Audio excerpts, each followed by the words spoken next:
Welcome back. AJ Plitzuweit isn't the type of player who brings attention to himself, except when it comes to his sock game. He has a new pair of socks for almost every game. These on the screen are the socks he went with last week when he dropped 35 against the top team in their class. Good choice when your game is money. Here's Jason Andera with more on the tanager who's toasting scoreboards across the state.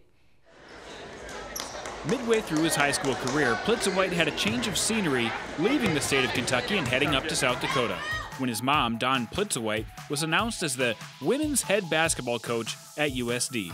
Overall, the transition was a smooth one, but he knew his role in the court would have to change. Coming here was a great transition. I met a lot of friends.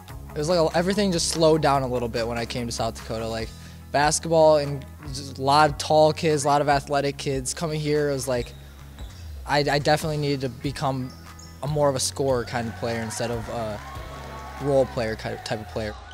Interestingly enough, their relocation landed him with a new neighbor he would get to know well and come to call coach. He's also my next door neighbor, so when they moved to town, they're right next door, and if anything, and this is probably the nicest thing, they've got a little court in their backyard, and their backyard is basically our side. You'll hear the ball bouncing out there at 11:30 at night, midnight, and to a coach, it's just the most beautiful sound in the world to hear a ball bouncing and him shooting out there. Coming from a strong basketball family where plays and screens were typical dinner conversation, AJ's basketball IQ can be considered one of his greatest athletic qualities. AJ carries the information his two coaching parents passed down to him onto the court, and he considers them his greatest role models. Well, my dad was a high school coach for about 18 years, and I mean, it's just basketball all the time in our family. We come home, we talk basketball, we eat, and then we talk basketball, and then we go play basketball, and then we come back and talk more basketball. So it's our lifestyle. Well, she's definitely been a good example for me, especially if I'm going to be a coach later on in my career. She's always been a positive role model in my life. So just being that positive role model has set an example that what I should be on the court and off the court as well. You got a kid that is coming from a basketball family, and you know, when you have two parents that are basically coaches and are in the business, and you can see from his background he's just a high character kid, but his basketball IQ is maybe his greatest strength as a basketball player. Averaging over 30 points a game, AJ is definitely getting the experience he needs offensively to play at the next level.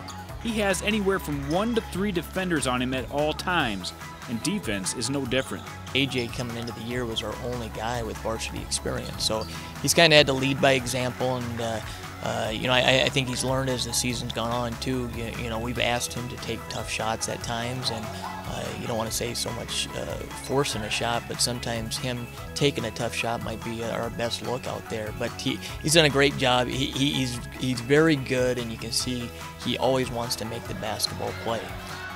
It's been interesting this year because just like we would do with a kid from another team, is you're trying to wear him down, and you know, teams will double him, triple him at times, run guys at him, and they want the ball out of his hands. And from a defensive standpoint, you're trying to wear that kid down. And what's been interesting with AJ this year is we've talked as a coaching staff. It's almost the opposite effect. It's like he gets stronger as the game goes on, and his second halves, he's had some huge second halves.